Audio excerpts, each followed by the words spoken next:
Bonjour mes amis, vous allez bien? Je suis en train de lire un article très intéressant qui parle de l'Inde. Le savez-vous?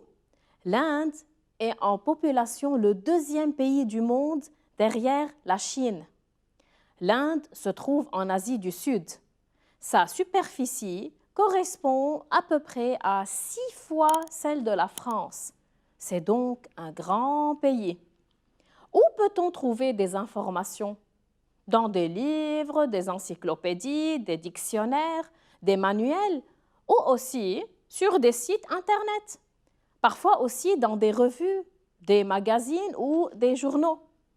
Dans cet épisode, Sabine a une recherche à faire. Où va-t-elle aller?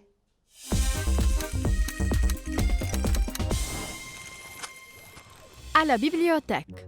Sabine est une élève appliquée. La géographie est le cours qu'elle apprécie le plus. Cette semaine, on lui demande de faire une recherche sur les habitants de l'Inde. Elle se dirige alors vers la bibliothèque du quartier avec Léa, sa meilleure amie. Au bureau d'accueil, la bibliothécaire inscrit leurs coordonnées et leur indique le rayon des livres de géographie. Les deux fillettes lisent le dos de chaque livre. Ensuite, elles choisissent quelques manuels qu'elles vont feuilleter sur une table. Confortablement installées dans leur siège, elles lisent attentivement des passages et les résument sur leur cahier de notes. Plus tard, elles demandent à la bibliothécaire de les aider à avoir plus d'informations en utilisant des sites Internet. Après avoir imprimé les passages les plus intéressants, elles remercient la dame et vont finir leur recherche à la maison. Au sujet de quoi Sabine veut s'informer, vous vous rappelez? Les habitants de l'Inde. Où se trouve l'Inde? C'est un pays qui se trouve en Asie. C'est le deuxième pays le plus peuplé du monde. Alors maintenant, on va lire ensemble le texte intitulé « À la bibliothèque ». Sabine est une élève appliquée. La géographie est le cours qu'elle apprécie le plus. Cette semaine, on lui demande de faire une recherche sur les habitants de l'Inde. Elle se dirige alors vers la bibliothèque du quartier avec Léa, sa meilleure amie. Au bureau d'accueil, la bibliothécaire inscrit leurs coordonnées et leur indique le rayon des livres de géographie. Où va Sabine? À la bibliothèque. Pourquoi? Pour rassembler les informations demandées dans son cours de géographie. Et avec qui elle va? Avec Léa, sa meilleure amie. Très bien. Qui les accueille? La bibliothécaire qui oriente les visiteurs dans la bibliothèque.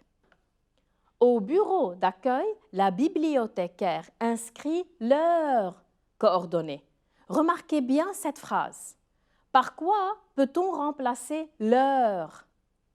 Par un adjectif possessif, c'est-à-dire par mais, tes ou bien c'est, pour indiquer ce sont les coordonnées de qui?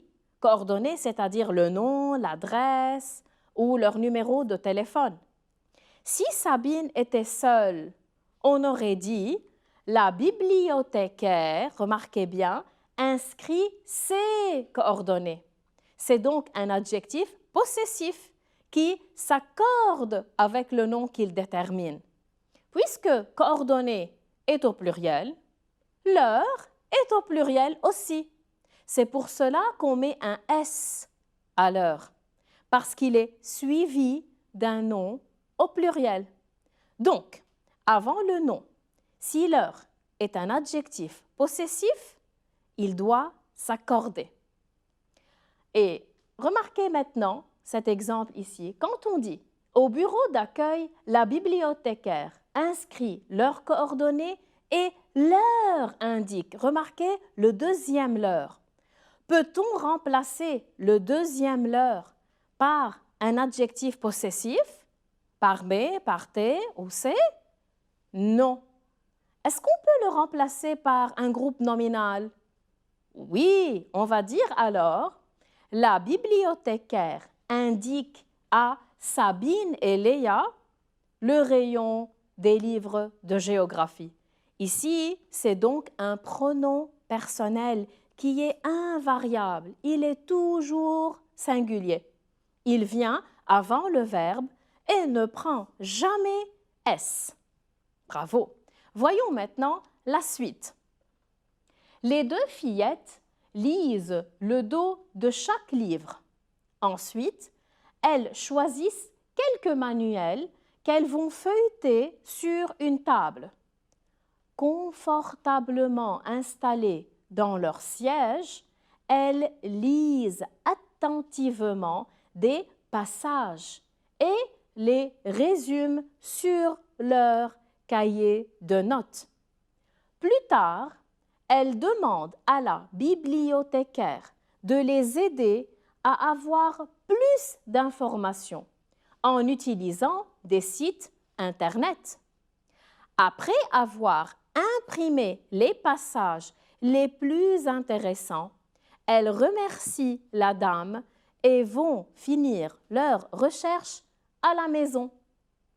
Donc, comment les filles reconnaissent le titre des livres sans les retirer? Regardez, elles regardent le dos. Le dos, c'est une partie de la couverture du livre. Et que font-elles ensuite? Elles vont lire quelques pages et résument le contenu. Puis, elles demandent plus d'informations en consultant des sites Internet. Et finalement, elles vont finir le travail à domicile. En fait, pour se documenter, on peut avoir recours à des documents imprimés, comme les encyclopédies, les manuels, les revues. Mais aussi, on peut rechercher des sites sur Internet. Je vous invite finalement à faire une petite recherche sur votre pays, par exemple, et à l'exposer à vos amis. J'espère que cet épisode vous a bien plu. On se voit la fois prochaine pour une nouvelle aventure. Au revoir.